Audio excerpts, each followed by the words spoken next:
সবাই ভেবেছিল আরেকটি সফল উৎক্ষেপণের সাক্ষী হবে ভারত, কিন্তু বাস্তবতা হলো ভিন্ন। প্রায় 8 মাসের ব্যবধানে ভারতের অন্যতম নির্ভরযোগ্য রকেট পিএসএলভি টানা দ্বিতীয়বারের মতো উৎক্ষেপণে ব্যর্থ হলো।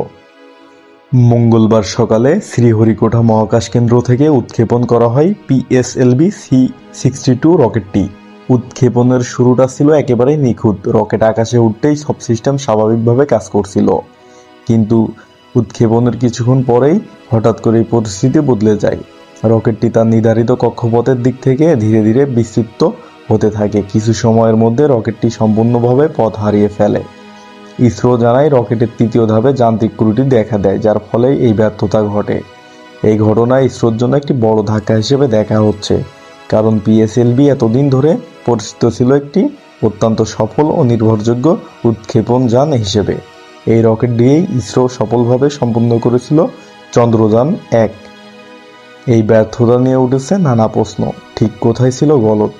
মানবিক ভুল নাকি প্রযুক্তিগত সীমাবদ্ধতা?